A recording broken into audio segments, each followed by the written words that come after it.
States and around the world that are already watching. But I want to introduce the Shaliach from Israel, Eitan Teiger. And he's been only to the United States once before on vacation on the East Coast. This is his second time. And he's been here for a couple of months. He's going to be here through August. And we're just really excited to have Eitan here with Stand With Us Northwest. And so basically what he does, he goes to the high schools and he teaches high school kids that invite him. And so I'm just very glad to have him here to tell us. How many of you have been to Israel? Is he going to tell us about Israel? Wow. Okay. How many of you have been to Israel more than once? All right. How many of you want to go to Israel? Hey, all right. There we got every hand. And how many of you know what tomorrow is on the biblical calendar? What day is it? The 10th of Tevet. Yeah, it starts tonight, the 10th of Tevet. And I want to make sure I'm not going to get an echo. But anyway, I don't know if you remember, but in Ezekiel chapter 24, God said, write the name of this day down and don't you ever forget it. Now, if God says, I know there's an echo, but that's up to Jill. I'm trying to get it fixed before he starts. But anyway, so this is a day that God said to write down and don't you ever forget it. Does anyone know what happened on this day? Why did God say to write this day down so we'd never forget it? That's when Nebuchadnezzar besieged Jerusalem for a couple of years before it was destroyed. But anyway, let's give Eitan a big hand, and we thank him for coming.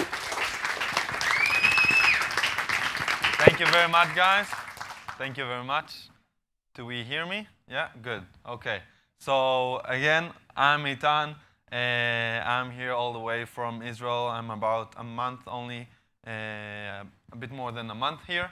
And it's a great opportunity for you and for me to get to know each other a bit.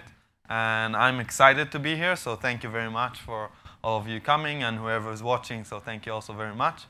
And I work for Stand With Us, which is a non-profitable organization which aims to educate about Israel, the Middle East, and Jewish national rights, and to do that through a wide perspective and with context.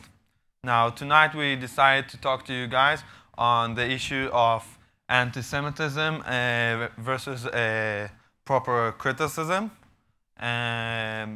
what's a legit criticism and what could be criticized as anti-Semitism. So we're going to start with understanding where does the cross border, and we'll hit it properly at the issue. I'll be asking you sometimes some questions, so be with me. And I hope if you have any questions, feel free to ask. It's an open conversation. We are here to learn and to engage with one and each other. Now, English is not my mother tongue, so I may have some mistakes, so excuse me from advance. And if I slightly get stuck and you understand what I'm trying to say, help me out. It will be useful. Don't leave me hanged. So let's start. Yeah. So when we speak about what's a legitimate criticism towards the state of Israel and versus anti-Semitic statements, we need to understand where does the line crosses, where it is legitimate and where it's not.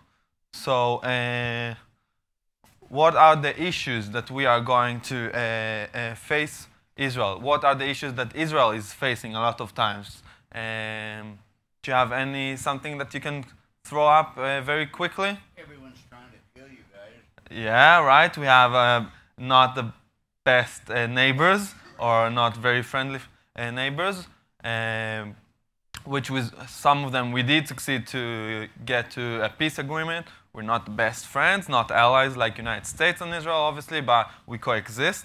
But still, it's not the easiest neighborhood. And when we try to educate about Israel, we try to give the understanding that conversation is important and disagreements are okay. This is part of democracy. This is what's the beautiful of democracy and having different opinions. And as long as the discussion about towards Israel is gives Israel its right to exist and the Jewish nation for its homeland, it's okay.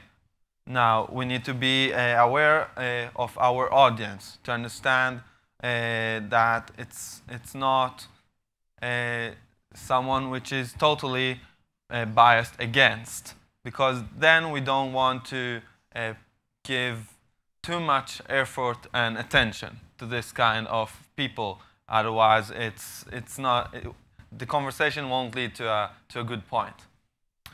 Now, can I have anyone please reading it to volunteer to read that out loudly?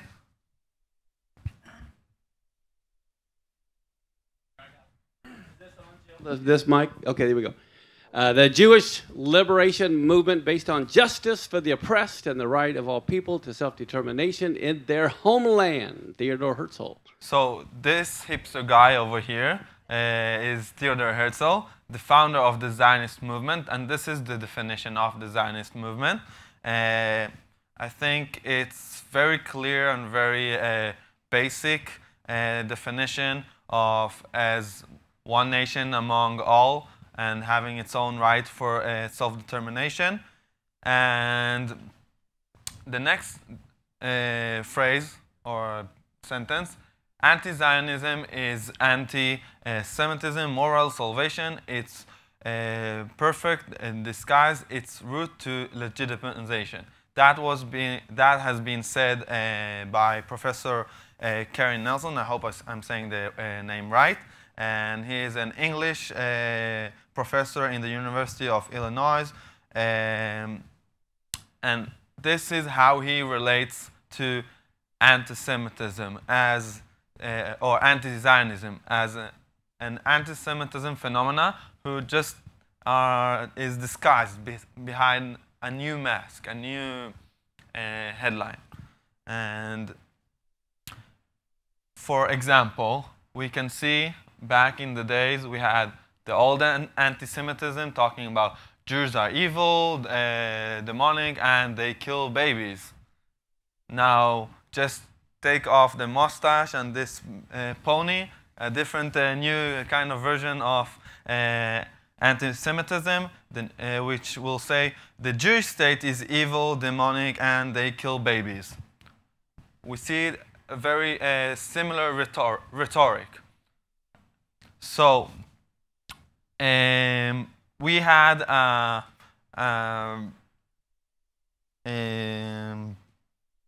the head of the Jewish agency, the director executive of the Jewish agency, the former one, got to a point where he understood that we need to have a definition of what is the new anti-Semitism, anti-Zionism, and he came up with this 3 Ds, we call them. Demonization, delegitimization, thank you very much, and double standard. And through that we can understand if the the person who gives the criticism or the statement that falls down to these 3 Ds, we can describe it or announce it as an anti-Semitic statement. And we'll hit each one of them and understand what is it.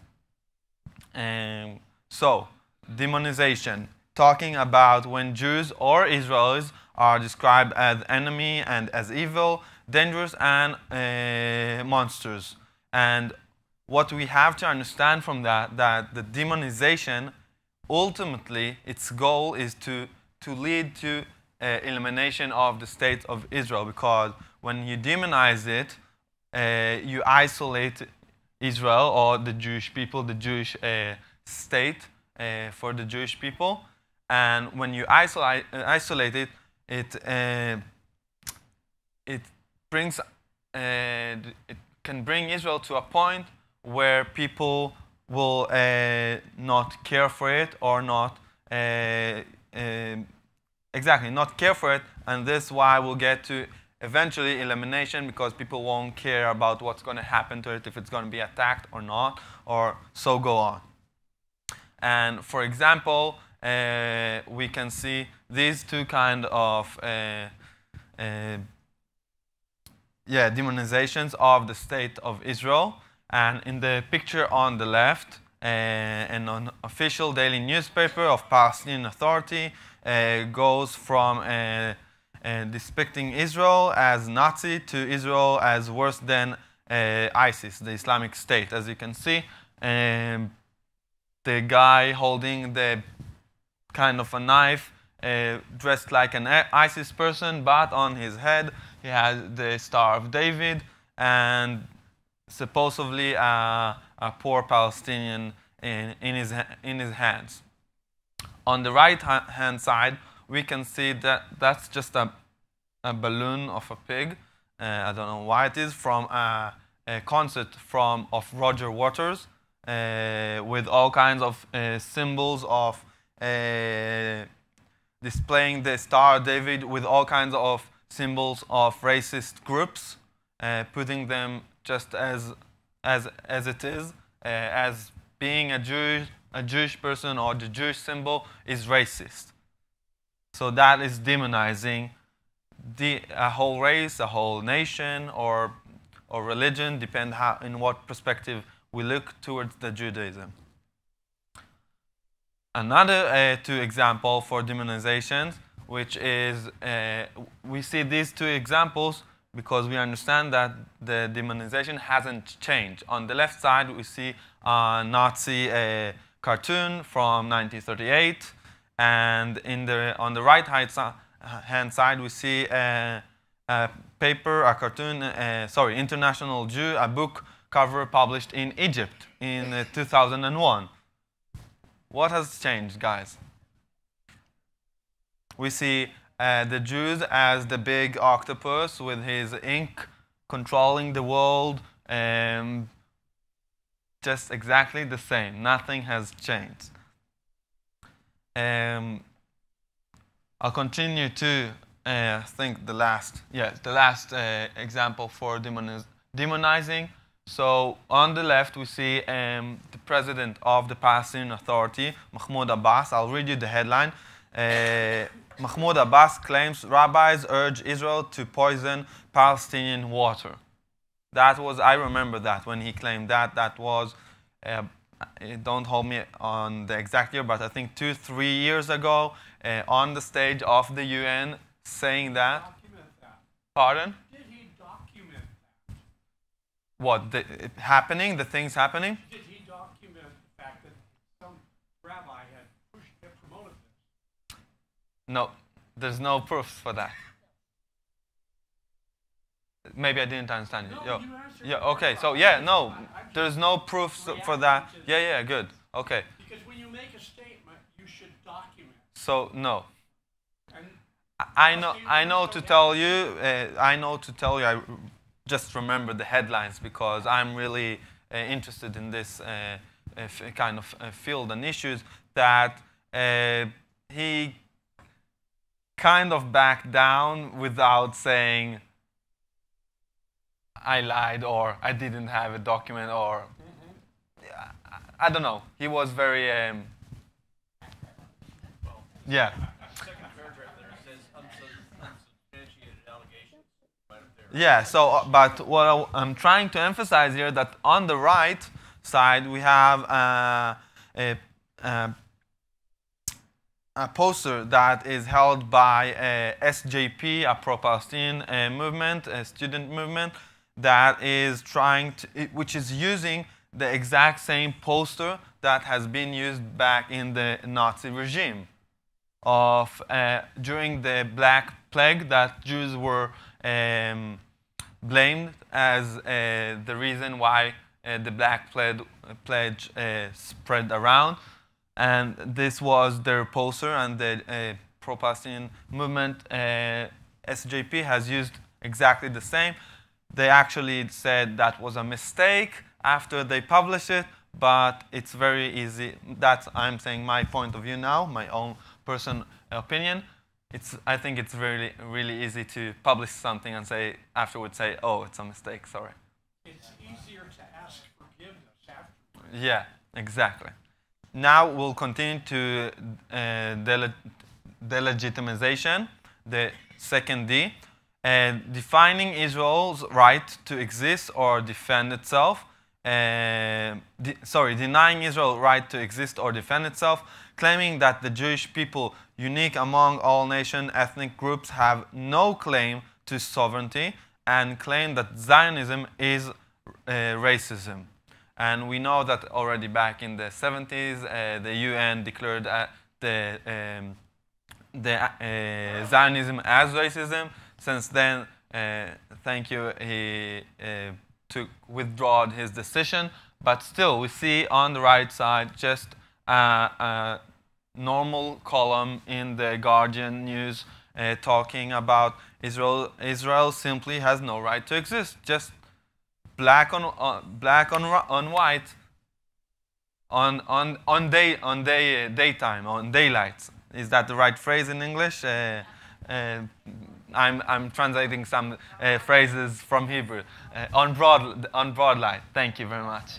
So we see that that's can do a lot of damage, because when you do these kinds of things, and Israel has no legitimacy to exist, and you have demonized it, then again, nobody will care about Israel. And when it has no legitimacy to exist, so who's going to care if someone is going to attack Israel or something is going to happen to her?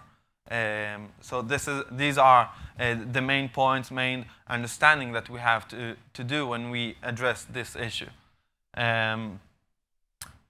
This poster, used again by a lot of pro-Palestinian movements, groups, showing a very stereotyped Jew. And I don't know if you're succeeding to see, in his hand he has keys.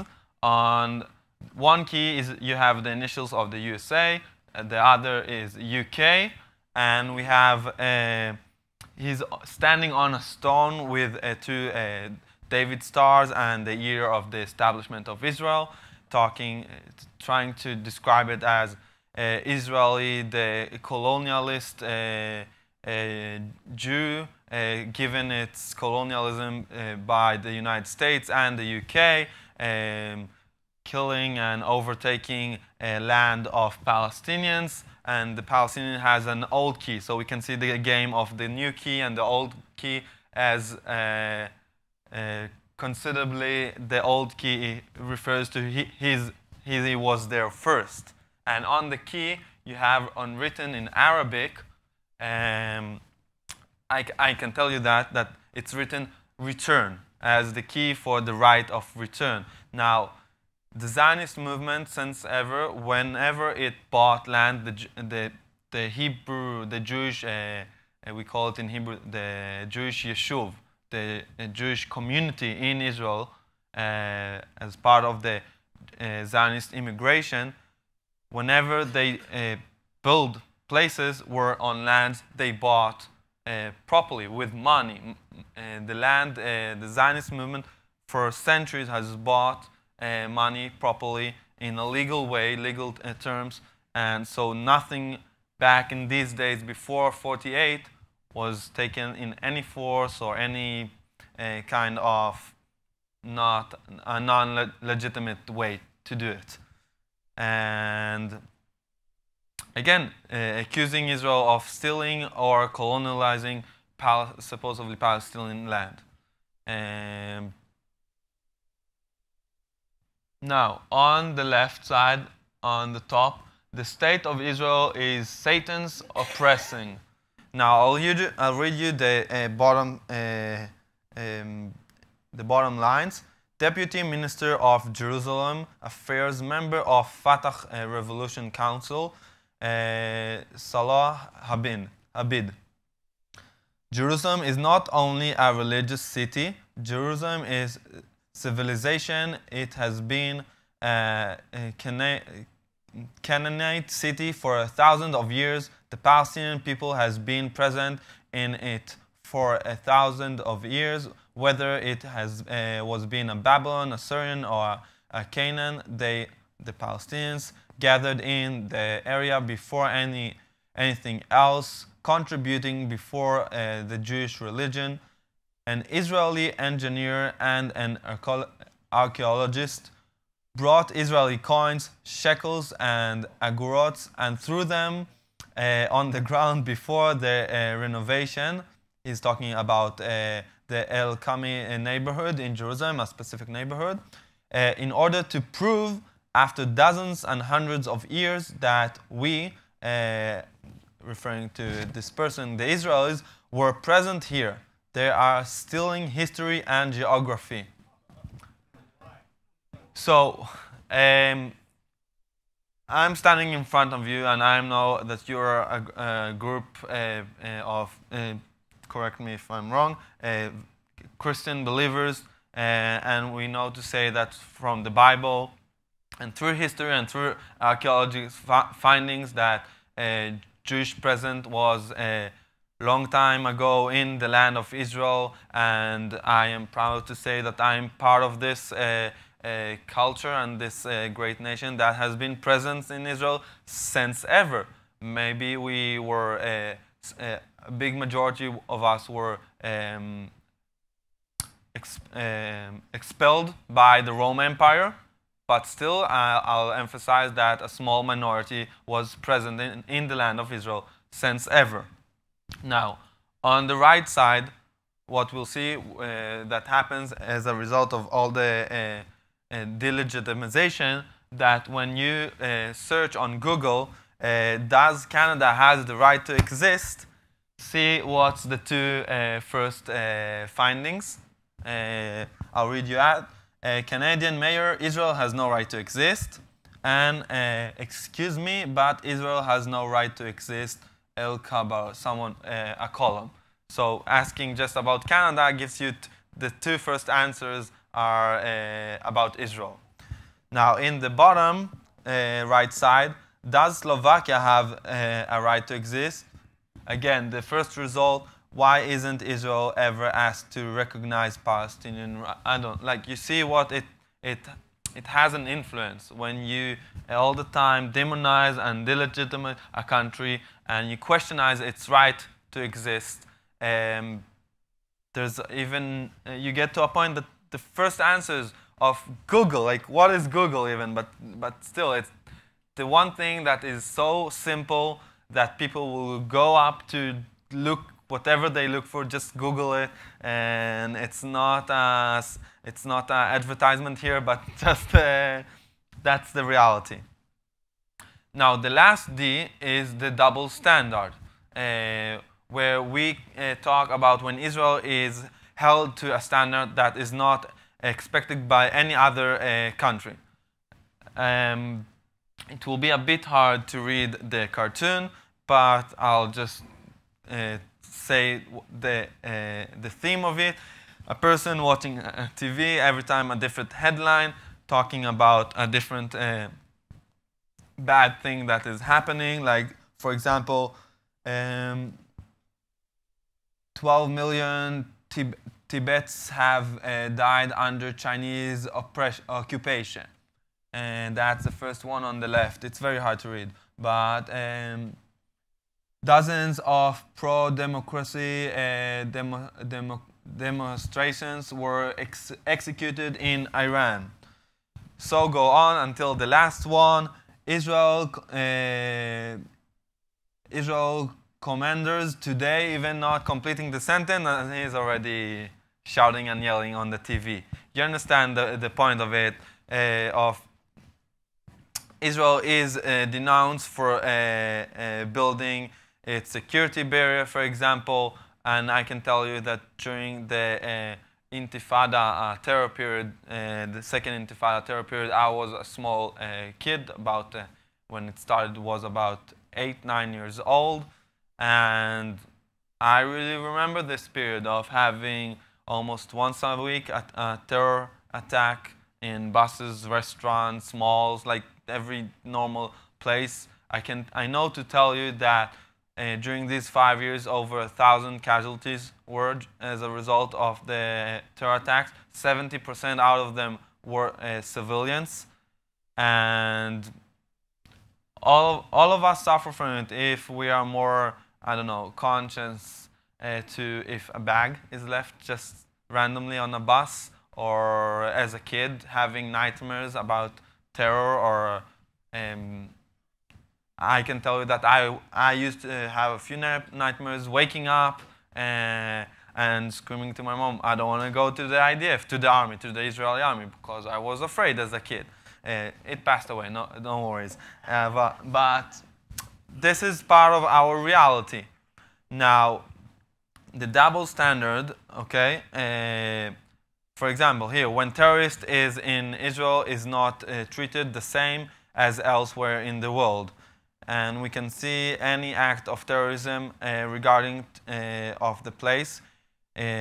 It occurred, and the people it affected should be equally denounced. It doesn't matter where terror happens.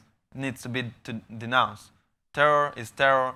Violence is violence. And we should all hope for a peaceful world, and for there's a way for disagreements, and it's okay to disagree. That's right. Some will agree about that. And so we see that a lot of the media is biased towards Israel. And I can tell you that just 2 days ago, we had the past week, we had a few terror attacks in Israel. 3 people got killed, including a newborn baby that he was delivered as a result of his mother being injured during the terror attack, and he didn't survive it. And the Israeli forces, defense forces, the military succeeded to get hold on 2 of the terrorists out of a few of them that held the terror attacks just a week ago, and one of them that held a terror attack about a month and a half ago. And they got killed during a fire between them. We always try to stop them, obviously, and to bring them into justice and jail, and having a proper trial. Thank you very much. And so, but if they fight back, obviously our troops need to defend themselves. And the way the media has, I don't remember which channel was it, but they just said 2 Israeli are dead in terror attack and 2 Palestinian dead. Is that equal? I don't know. That's like very biased. The way they present it, of 2 and 2 as it's literally equal. Yeah. Now, the double standard doesn't stop only there, and we have also a lot of double standards that comes also from the UN. The UN is and especially from the Human Rights Council, that has passed more resolutions against Israel than against any other nation. In general, the UN is a political organization which has a majority of non-democratic states, as a lot of the Arab states around the world, or North Korea, or I don't want to say things that are wrong, but enough. The majority is not democratic, and as a democratic organization, but political, they have the majority, unfortunately.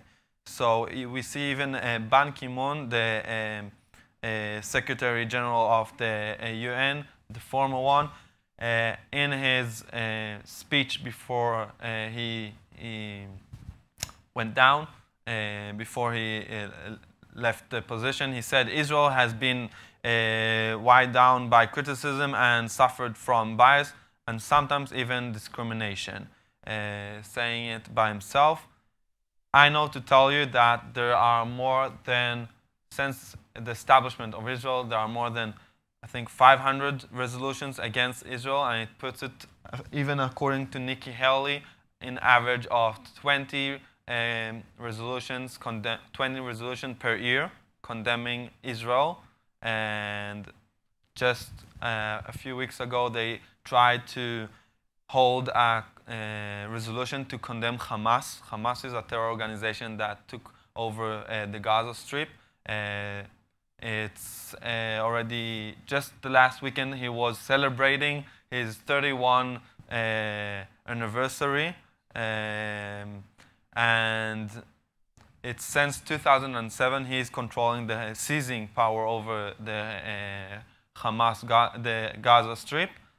And he is recognized as a terror organization by the United States, by the European Union, and by Israel, obviously. And they tried to proceed a resolution to condemn Hamas for the first time in history, and they didn't succeed. So if Israel gets, in average, 20 times a year condemned, and Hamas has no one one time even condemnation, thank you, it tells us something. Now, I'll read it out and I'll ask you guys what you think. We here in the United States should be especially conscious of the similarities between historical Jim Crow practices and contemporary regimes of segregation and occupation. Segregation in occupied Palestine. If we have learned the most important lesson promoted by Dr. Martin Luther King, that justice is always invisible, it should be clear that a mass movement in solidarity with Palestinians' freedom is long overdue. What do you think? Why? Who is talking? Yes. Why do you think like that?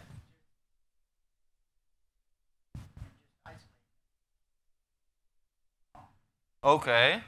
Any other opinions? Feel free. No worries. Same opinion. Okay. Now, so I want to point you to specific wordings in that sentence to be even more accurate.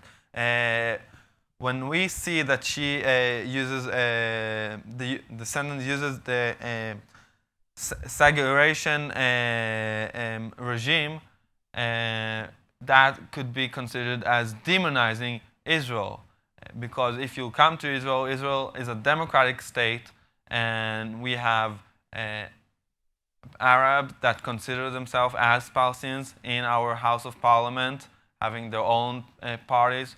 We have Arab supreme judges. They can be enlisted into the army if they choose to. They actually are not obligated as the rest of the society, and because we understand the complex of that for them. So that is demonizing Israel. And I'll continue. Also, when we see her using the term of occupying Palestine, she refers to it as all Palestine, also as to the Israeli state. And just by that, that's delegitimization of the state of Israel, as has no right to exist, because supposedly it's a Palestinian land which is taken, which is, yeah, you got me. Now, I'll ask you a few times, what do you think, to see if we learned something up to now, and let's go for it. So, prejudice exists in Israel. Is that a legit criticism or not?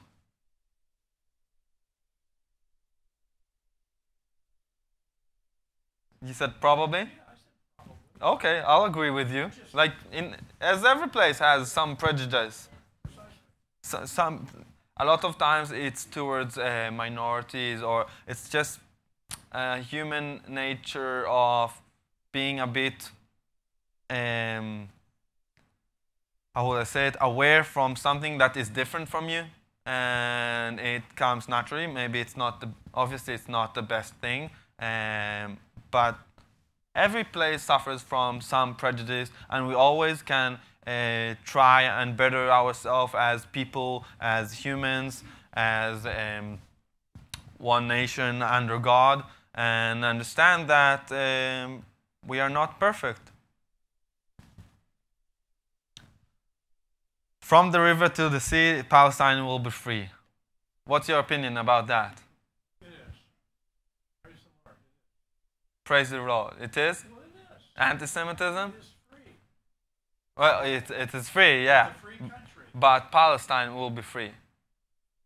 What's Palestine? Okay, so I think there is a agreement of anti-Semitism, right? There should be a separation of religion and state in Israel. In Israel, we don't have separation of church and state, or religion and state. Legit or not? It is? Okay, thank you very much. There can people who can have this kind of opinion. There are many Israelis who possess this kind of opinion of that we should have separation of religion and state, as now we don't have. And it's okay. So that's a legitimate criticize. Israel has a long way to go regarding to, okay. So demonizing, delegitimization, and double standard. Again, these are the 3 Ds. Okay. This is the I'm missing a word that I'm trying to think from the beginning. The methodologic. That's the method, okay, behind understanding what's anti-Semitic, what's not legitimate criticism towards Israel. Now, in the next few minutes, before we'll open it for questions, we'll try to understand how we can address towards certain accusation or statement, and to how to try and answer that in the correct way. Okay, we call it ARM: address, reframe, and message. When we say address, validate some portion of the person's argument or question, because we have to understand that if someone says something, first of all, maybe there is something right in what it says, and it comes from a point of view of if it's accusation about suffer, so he really thinks that there are people who suffer, or there may have been things going on that really are right, that brought suffer to these people. And we'll try to understand better with the examples. So, first example.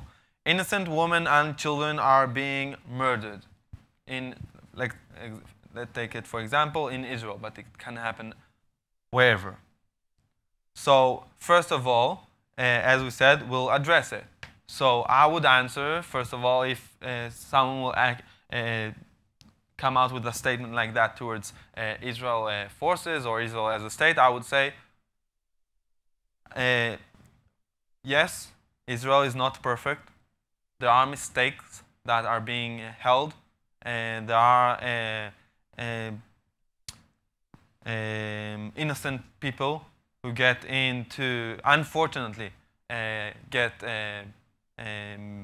hurt as a result of this conflict. And I'm very sorry for each one of it. And I hope that we won't need it. And reframe, and I say, now that being said, because Israel is in a very sensitive position as a result of the conflict, and as a result of being threatened over and over again, Israel has the right to defend itself. And because of that, we as Israelis, we will do whatever it takes under the international law and the Israeli law, obviously, to protect our own people. If you are threatened, you have the right to defend yourself. And obviously, we hope for a better future, and we are willing to have also negotiation and to have compromises in order that children in the future will have a better future with hope, with better education, that they could fulfill their dreams and just have a better world.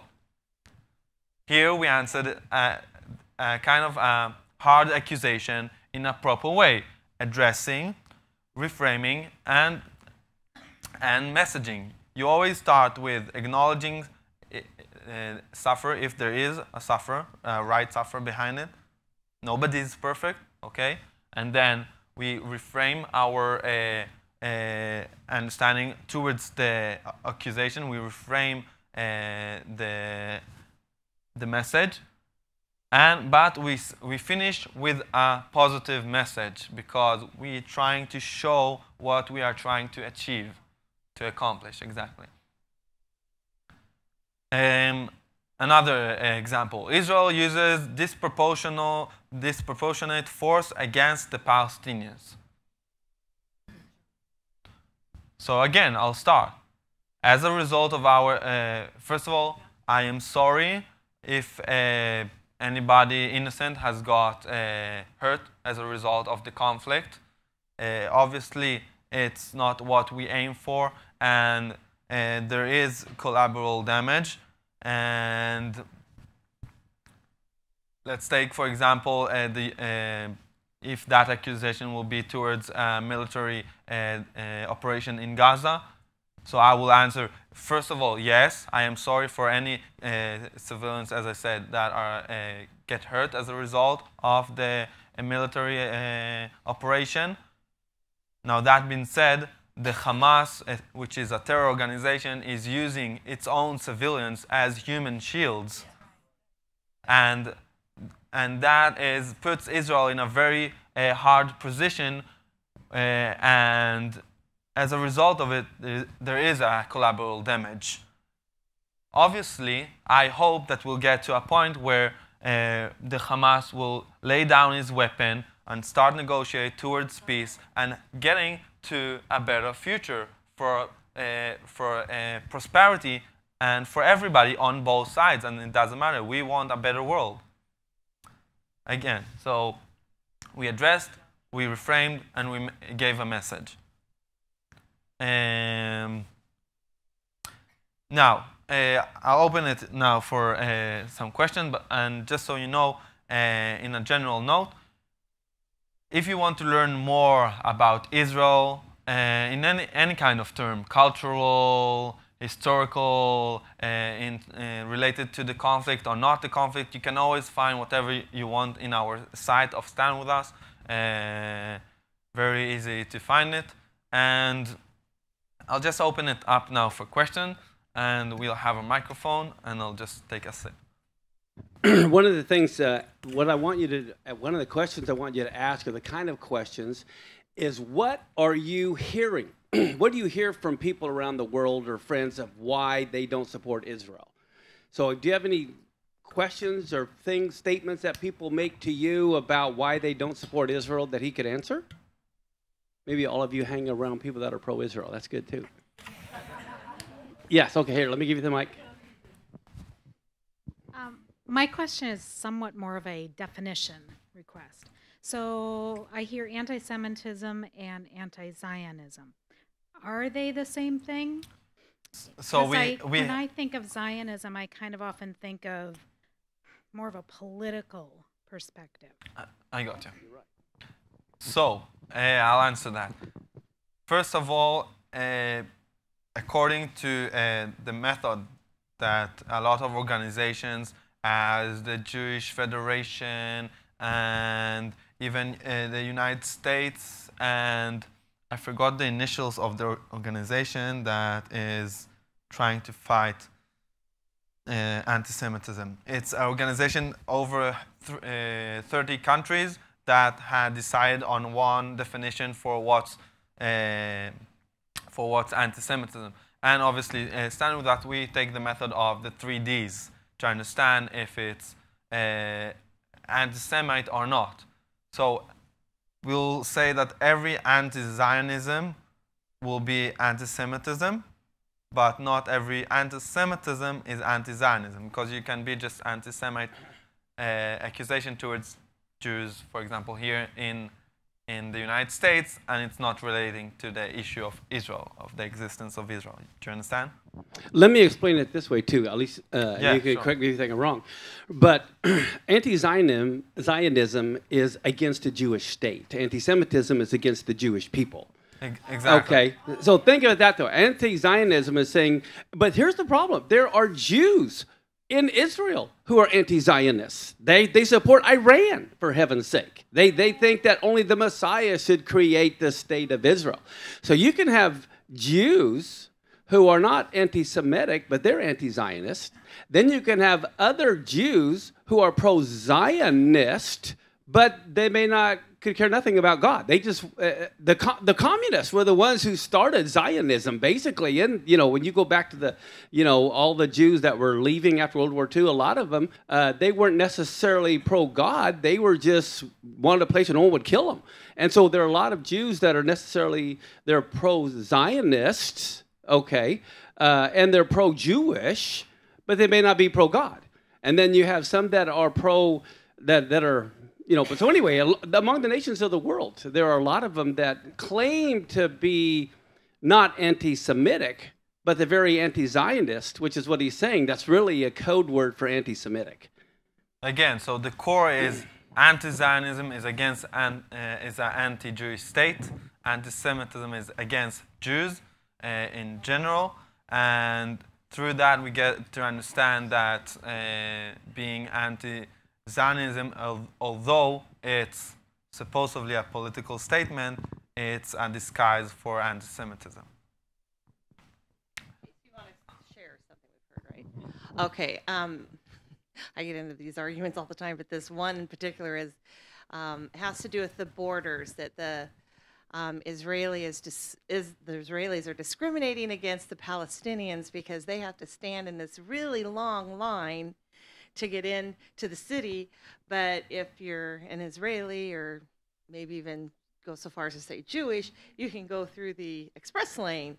And how horrible that is, that they're holding these people up from getting home or to their jobs. That's what I've heard. So so I'll start. So for this kind of accusation, use exactly the ARM of relating.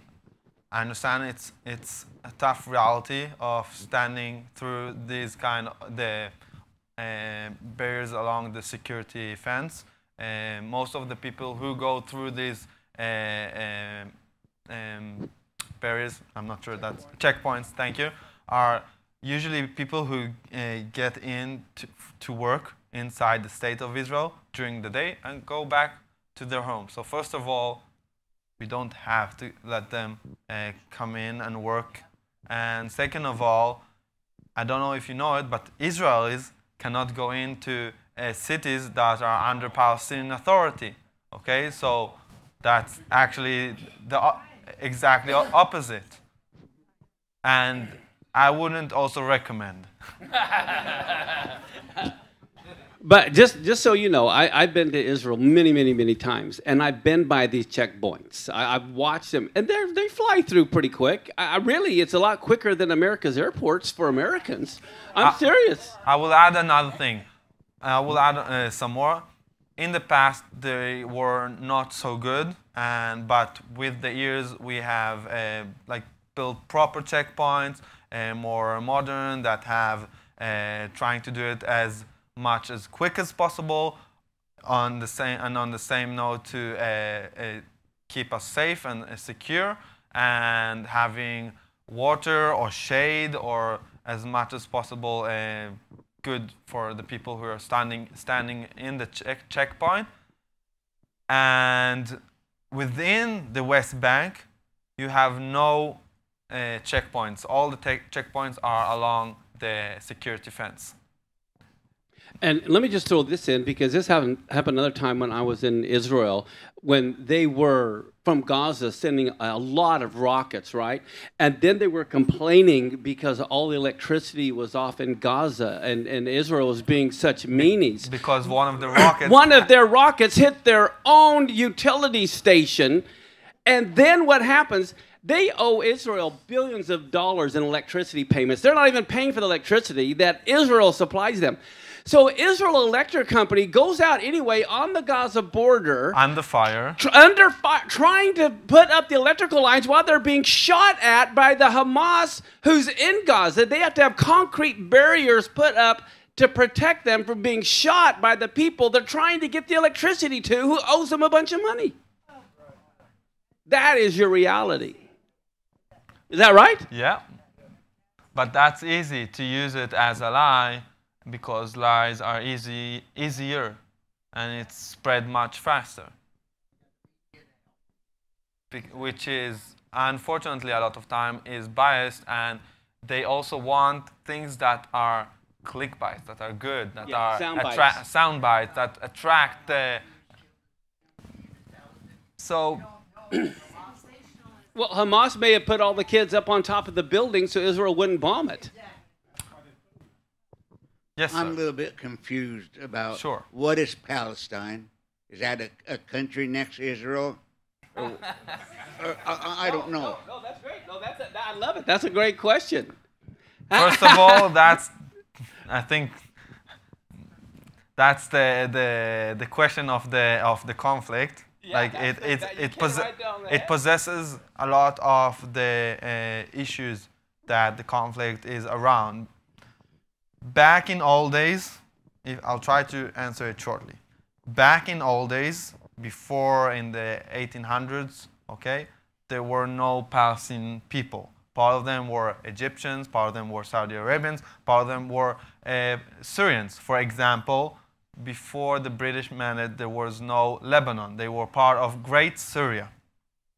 Okay, now with time, the Zionist movement and the British mandate has started to develop very much the land of Israel.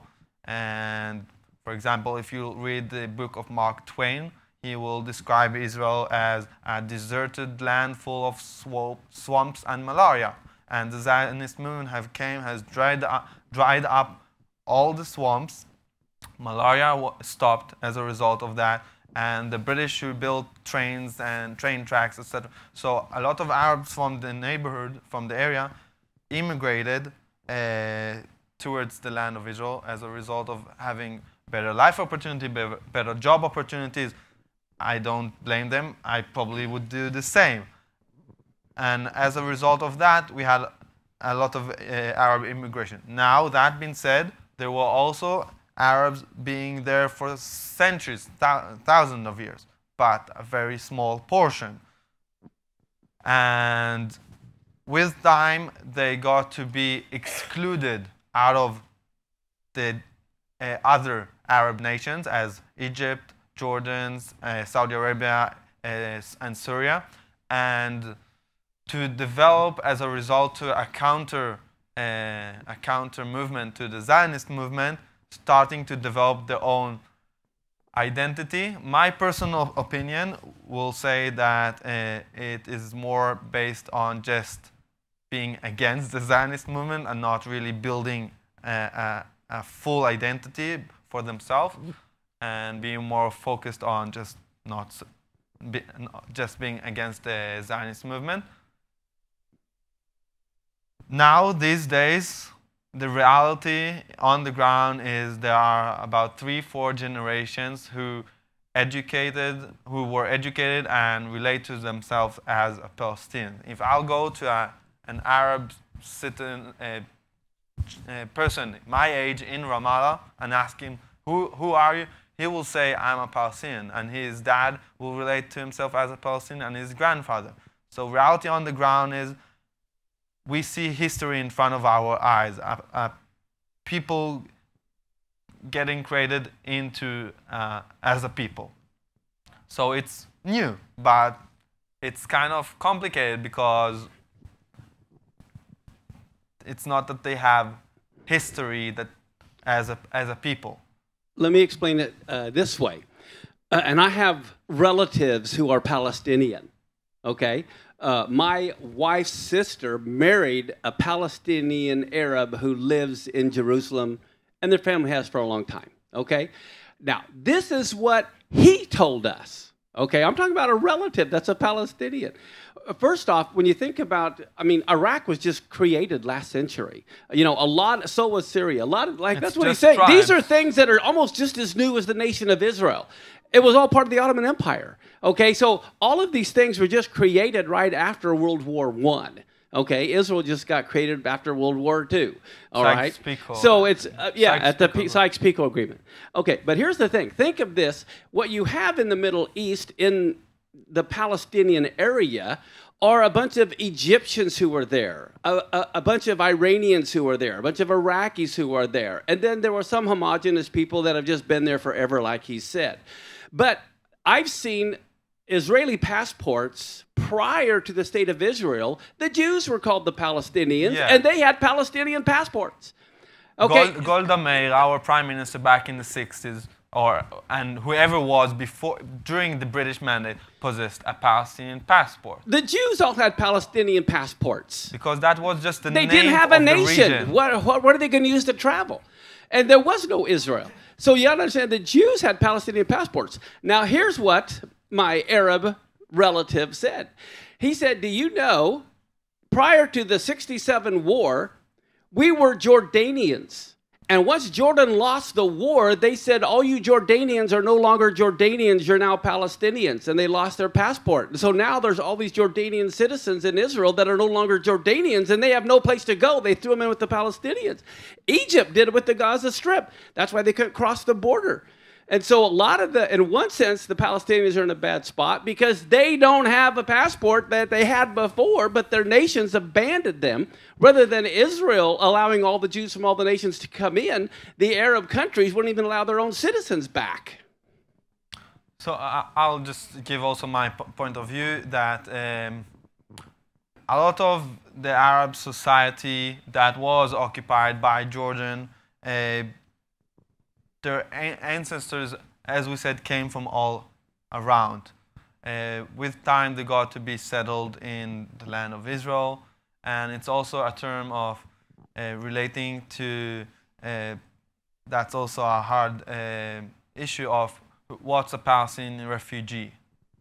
Because you have a worldwide definition for refugees that possesses to any other refugees, and there's only one singular nation that has its own refugee, which are the Palestinians. And I'll just give you some of the examples of the differences between them. The worldwide definition for a refugee is a person who is persecuted as a result of his color, his political views, his beliefs, so go on, and he can't stay in his country. He has, his life is in danger, and he used to live there between, I don't remember if it's 20 or 25 years, okay? Now, referring as he's really from there. And when he gets to the first country where he gets to, if he's really in a danger, a refugee, he's supposed to get asylum. Now, when he gets asylum, his children already, if they're going to be born in that new country, they are not refugees anymore. Okay? They're citizens of the country. So that is the worldwide definition for refugees.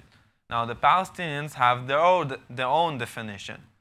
Let's start with the years. It's Arab citizens, Arab people, who used to be in the land of Israel for I'm not sure if it's 2 or 3 years before Israel's independence at 48. So that means Arabs who came to the land of Israel earliest at 46. Okay, that means that all the people who immigrated as a result of the Zionist movement are treated as locals for centuries. You understand? And so that is only 2 or 3 years. Now, all the Arab who got to be refugees as a result of the independence war were captured, or not captured, I mean they were kept in refugee camps, meaning they were not got asylum, they didn't get citizenship in the country where they were refugees, which is the countries all around, like Egypt, Jordan, Syria, and Lebanon. And so they were kept in refugee camps in order to keep them as a political leverage. We have refugees. Now, not only they are refugees, the refugee status continues. Generation to generation. There's no definition of where it stops. Like, it continues. So we have already third or fourth generation that are considered as refugees. So why? That's double standard. Why do you have one definition for the whole world and one definition for a different nation? And this is how you also keep the refugee crisis, the refugee problem. Because we used to have about not everybody agrees about the numbers, but around 700,000 Palestinian refugees. Now there are about more than 6 million, because it continues for their children and grandchildren and so go on. And they are still kept in refugee camps, and it becomes like, it's not camps like tent, it's like proper homes, but it's like really slums, like it's like very bad slums. And in many countries they are not able to work. For example, in Lebanon, they can't. So you're saying, listen, so he's saying there's Palestinian refugee camps in Lebanon. There's Exactly. Palestinian refugee camps in Jordan. So you don't hear about all the Palestinian refugee camps in the other countries that won't allow them out. So, for example, when the UN condemns, I don't know, Israel as a result of escalation with the Hamas or with Gaza, or I don't know, why doesn't he condemn also Bashar al-Assad in Syria when he bombs Palestinian refugee camps during the civil war? Because he has Palestinian refugee camps in Syria. Because so the pro-Palestinian movement, a lot of times, the majority of them, they don't care about Palestinians really. I could say I think I'm more pro-Palestinian than them. As a result, because what I'm trying to really say, I care for this, for their future. They use it only as a political leverage to hit Israel. They don't care when Palestinians are getting hit all around the Middle East. Another good example is SodaStream down in Jericho. They're trying to employ all these Palestinians to help them, and then all the nations come against Israel for helping these Palestinians, and so they end up having to move. SodaStream, well, make soda, right? So they had how do you say it? Where they make it. The business. Yeah, the factory. Thank you. The factory was in the West Bank or Judea and Samaria, depends how you call it. And they had a factory and they employed over 300 Palestinians people, and there were also obviously Israeli employed in this factory. And as a result of the BDS pressuring it to people stop by, they closed down the factory and built it just in the Israeli desert, like somewhere beside Beersheba, in the southern Israel. So all these Palestinian people were just fired. And I can tell you that these over 300 Palestinian people, they got salary according to the Israeli law and the Israeli terms, and which is much, much higher than what they would ever get in the Palestinian factories. And also they get all the social benefits, because in Israel we have, like, for example, Israel has how do you call it? Like not insurance, like health, medical care, and so go on. They won't find it in a Palestinian factory. So that's the thing. I mean, Israel is going out of its way to try to employ and help and aid the Palestinians, but you never hear that. You don't hear that. It's everyone is coming against Israel, even when they're trying to help them. They just can't win for nothing. I'll add just one more point, just to say that the BDS movement does a lot of noise. It doesn't really do a lot of harm, except of this one good example of SodaStream. Mostly economically, it doesn't really hurt Israel. It's like a friction, and so that's good news. But in terms of the way elite societies treat to Israel, they have a lot of influence towards elite societies, like media, like politicians, like yeah. Any other questions? Okay, yeah. In the back. I'm happy to hear that, first of all. We want the audio. Yeah. I've been to Israel 26. A few times, and I'd like you to give your side or feeling on my question here, so I get a better perception, because I talked to a few Arabs. I just happened to talk, and they were very friendly and wanted to get their view of how they felt about how they liked Israel, the situation they're presently in. And both these guys came across and said, hey, we like it the way it is. Israel is a very prosperous country. It's green, it's healthy. You can get anything you need, anything in the world, it's there. You look around to all the other countries surrounding Israel. Non-democratic. Jordan and Egypt and Syria and Lebanon, same thing. Very poor, impoverished, nothing, and suppressed, very, very dark. And they said, we love it here. We would not want to change a thing. So my question is would that same feeling be true with, because they live alongside the Israelis in many places throughout the country. If you remember? Pardon? Where are they from, if you remember? No, they didn't. No, okay. We just met them on our journey. But first of all, that's an opinion that you'll hear a lot of times from the Arab society in Israel, whether there are Israeli Arabs or Arabs in the Palestinian Authority. And I'm happy to hear it from a point of view of understanding that my country is a good place. And that what you said is very accurate. Wherever you see Arab state up to now, I'm not trying to insult. This is just the reality. If we go, we'll pass every Arab state, we'll see not democratic, suppressed. Human rights are in a very low condition. Freedom of speech, freedom of religion. Yeah. I'll answer that too in another way. First off, I think they did a poll, and almost every Arab in Israel did not want a two-state solution.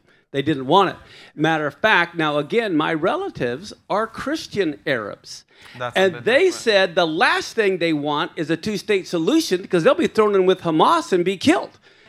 So they, most of the Jews don't want it, because here's the other thing. What do they do in these Arab countries? They want people that are uneducated, which is why they don't educate the women. They get punished for learning. They don't want to do anything, because that's how they control. They control people by keeping them dumb. But Israel wants to educate everybody. And so that's the big difference why they like being in Israel as well. So I'll add to my point of view that not all the Arabs will agree with that. Okay? Yeah, no, there's a big group. No, it's a big percentage. I don't know to tell you what percentage, but there's a relatively big percentage. I don't know to tell you if it's 30% or 60%. I don't know. I'm not sure even if it's a majority, but there's a big percentage of Arab society that will tell you very openly, at least for a foreigner person, that I live in a good country. Why should I change my reality? I'll add to that a lot of times towards their own society, they won't be open in saying it loudly out. Yeah. Basically, it's a handful of radical Palestinian, or whatever you want to call them. I don't call them Palestinians because I don't think there is a true Palestinian. Oh, what it is. There's no such thing as Palestinian. So, be based on look at history. Doesn't exist, as far as I'm concerned. But It must be a handful of radicals that are causing this whole thing with the world. I would blame mostly the leadership. My impression is this, or my confusion is this, and it goes back to the person up there who asked about the word Palestine. It seems to me that there have been various definitions of Palestine from long ago. Currently, though, is this present situation with Palestine, is this not basically a formation or creation by Arafat? So Arafat is considered as one of the founders of, one of the fathers of the Palestinian people. Currently, since the 60s or 70s. Yes. Now, I can tell you that Arafat himself was born in Cairo, yes, Egypt. Yes. But still, he will relate to himself as a Palestinian. Yes. Don't ask me why. But isn't he one of the founders of the current Palestinian state as we... He's the founder of the... He was the head of the PLO. The PLO is the Palestinian Liberation Organization. Yeah. It's an organization that used to be recognized as a terrorist organization, but throughout the peace process back in the 90s, it was recognized as the official representative of the Palestinian people, and that was the partner in our peace process. And he got to be the first head of the Palestinian Authority, the first president of the Palestinian Authority. So yes, he's the first, I would say, first modern leader of, or just first leader of the Palestinian kind of a state or people. Or did I answer your question? Yeah. Oh, yeah, pretty much. And then Abbas took over from Arafat. Yeah. But see, what happened is Hamas took over the Gaza Strip. So even Abbas and Hamas are now fighting over control. I think they're trying to get together. I don't know if they ever will. They're trying for years to have a peace treaty between themselves, but they don't agree. See, who does Israel supposed to make peace with? Hamas or Abbas? You know, they're not even united. And so it's like, what are you supposed to do? Any other question before we wrap it up? Going once? Okay. Yes. It's kind of a twofold question. First of all, you said it's the leadership that's really the problem. So that's part of the question. And then secondarily, what does Israel view as the solution? Depends on which party you're in. So, first of all, the leadership, I think that all along I'll rephrase it differently. Most people in the world want just a normal reality, normal life. Go to work, have food on the table, education for their kid, and prosperity. Now, that being said, you add to that also some political views, so sometimes it clashes. Now, the leadership, the way I see it, the leadership in many Arab states, but let's focus now on the Palestinians, are more political people and trying to leverage it to their own success or their own opinions, and not necessarily to what's right or good for their people. And the Arab society is the society who actually suffers the most as a result of their leadership. And if you search it up a bit, you can see that through history, Israel over and over again agreed for petition plans before it was established, or peace proposals. And for example, in 2000 there was the Camp David peace process. Even your President Clinton blames Arafat for not accepting this peace proposal as a fair peace proposal. Another peace proposal back in 2008 that was having even more compromises towards the Palestinians which I am actually not sure that the Israeli society would swallow it, was never answered since 2008. So if we'll equal it, a guy asking a girl to go out with him, I think after 10 years, that's kind of a no, right? So, yeah.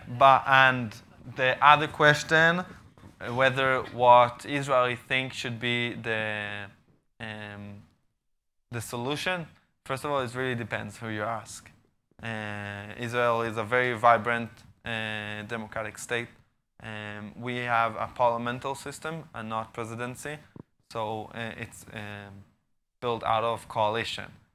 Our coalition is now held out of 7 parties. Each one is a bit different. It's a more right-wing coalition, like it's a right-wing coalition, okay? And still, there are differences between them. Yep. You have more the big major right-wing party, the Likud, which Bibi Netanyahu, Benjamin Netanyahu, our prime minister, is the head of this party. There's the we call it the National Religions party, Jewish Home, it's called, and there's more party that is more refers to the economical issues, and there are the ultra-Orthodox parties, and it's just a mixture. No, but I mean the coalition, not in the parliament. Yeah. So in the coalition, it's also within a right-wing coalition, it's a mix. I would say relatively fair that I think most of the Jewish population, like at least 50%, will agree for a kind of a two-state solution. Not necessarily agree on exactly how, but the idea of a two-state solution. And you have enough that will disagree with it.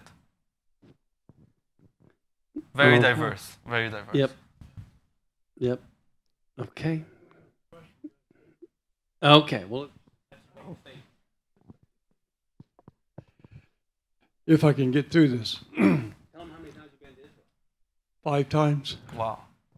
Thank you. I'd love to live there, but I don't think I have any Jewish roots. So I'm stuck here. No, that's another thing. The Arab world is not interested in peace, but extension. Pardon? It's not interested in peace. But extension of the Jewish nation, period. They want to cast you into the sea.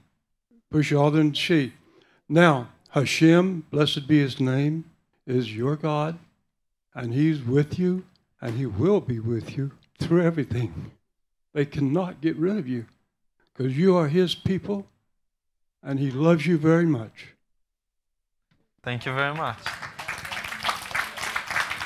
It was very kind of you. But I will be happy to address that. I think that we are starting to see a change within the Arab world, leading by Saudi Arabia and its new prince, Mohammed bin Salman. He's part of a generation who really has no connection to the old anti-hatred against. He's part of a very more modernized world, like, you know, the rich people in the Gulf are living a relatively prosperous and modern reality, not like their own people, but still. So he's not part of this hatred, and he is a different generation who just wants a better economy for his state, and he understands that a better economy will be a partnership with Israel. And also we have a common enemy, Iran. So the whole Gulf area is starting to change a bit, to shift a bit. Just a few months, 2 months, 3 months ago, our Prime Minister has visited in Oman after 20 years. And Oman is a Muslim state in the entrance to the Gulf. And we had 3 of our ministers visiting our Muslim states one Bahrain and Qatar and the AUE, the United Emirates Arab, UAE, and this is like they're starting to show the relationship that in the past few years has started to warm up, but was behind the curtain, and now it's starting to go up to the surface. There are a bit rumors about maybe normalization between Israel and Bahrain and Israel and Saudi. So I hope for a better future. Well, let me ask you this, going back to the younger blood having a different opinion. Abbas doesn't have that much longer to live. Do you have any idea what's going to happen? Yes. No. First of all, no. But I want to answer that. I'll just add one sentence to what I've said before. A lot of also the Arab states around are tired from the Palestinians over and over refusal. They are tired of they never cared really too much for the Palestinians. It was just a political leverage against Israel. And now when they understand that Israel is not really a problem and it will never vanish from there, they understand they should normalize the relationship with Israel and like trying to push the Palestinians, come on, stop it. Well, one more thing I want to jump in real quick is Trump is cutting off all the Palestinian aid, wanting the Arab countries to end up picking it up. And now that the Palestinians are costing the Arabs money, that also is making them not as happy with them. They were always kind of, unfortunately, but also the black sheep of their own ethnicity, religion. Yeah. Now, towards what you asked, the day after Abbas, I think, like, although my own personal opinion, I wouldn't consider Abbas really as a partner. Maybe he's relatively very modern, very how do you say it, less violent, but I wouldn't say still my own opinion. I'm not talking on behalf of everybody. Is not really a partner, and yet Israel fears the day of after Abbas because he kind of has control over the Palestinian people with a lot of help of Israeli intelligence and Israeli security and aid that was got from the US aid, and the day after Abbas will be a mess because they're gonna fight over the control within themselves. Yeah, and there are very traditional society into tribes, into small tribes within themselves, and he's not giving any like someone who will take over him, and I don't know what to tell you. It will be not good for Israel because that will be a lot of mess. You don't think Saab Erekat would take over? Or? I don't think he has. No following. He's sick. He's very sick. That's what I'm saying. He's just as old on. And he doesn't have support from people. Enough support. See, that's part of the problem. Like Israel, they don't like Hamas, but they prefer Hamas over Iran really getting in there too. Sometimes you've got to. We prefer Abu Mazen. Yeah, right. That's what I'm saying. They prefer exactly. He's the most moderate terrorist. Moderate, yeah. He's the most moderate hater. I don't know. Yes. Yeah. I'm trying to be. So sometimes diplomatic. Does every citizen in your country have military service? Every citizen is obligated except the Arab society because we understand it is a complex reality where they'll have to fight. But how about the ultra orthodox too? Also, if you are really religion, you can say, I want to go study the Bible, go to a yeshiva. Do you know what's a yeshiva? Okay, so yes. It's but not. That's a big problem, though. The perception of the most Israeli society towards that is negative because we see of it. You can study your whole life, but at least give some of your ears. Like there are religion people, not ultra-Orthodox, just how will I say it? Normal religion, like national religion, we call them.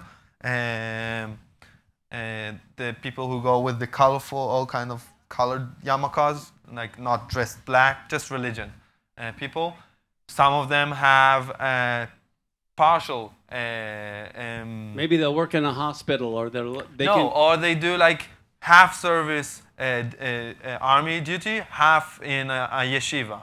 Okay. So they do at least something. But in a general note, majority of the society are obligated, and we are, yeah. Are you still obligated? Yes, I've served in the army. We do it as we finish high school and get 18. We are drafted into the army, boys and girls. But they only have to serve like 2.5 years or something. 3 years for guys and girls is different. 3 years for boys and 2 years for girls. And now it's 2 years and 8 months for boys and 2 years for girls. They're trying a bit to equalize it. How long do you have to be in the reserve? Reserve is relatively, it depends on what duty you do, like what position you are. But in a general note, I think up to 35 or 40, depends what age. So now here during my stay in the United States, so I can go to do something because we are also trained during the year. If you are, I've been in the artillery unit. I've been a crew commander and a platoon sergeant. And as a combat soldier, you do some trainings every year. So at least twice a year. So that's around 15 to 30 days a year that you train in small trainings, like a week here, a week there. Okay. And yeah, so that's so I just graduated the last summer my BA in political science, but during my studies, yes, I was going sometimes to train. All right, let's give him a big hand. Thank you very much for coming. Thank you very much. We're officially dismissed. If you want to stick around and visit with him, that's fine, but thank you very much. Can we maybe have a picture? A picture? Do we have a camera? Okay, let's all get together. Okay. He wants a everyone come up here. I'll be happy to have a picture with you guys. All right. All right, let's all come up here real quick. Group hug, group picture.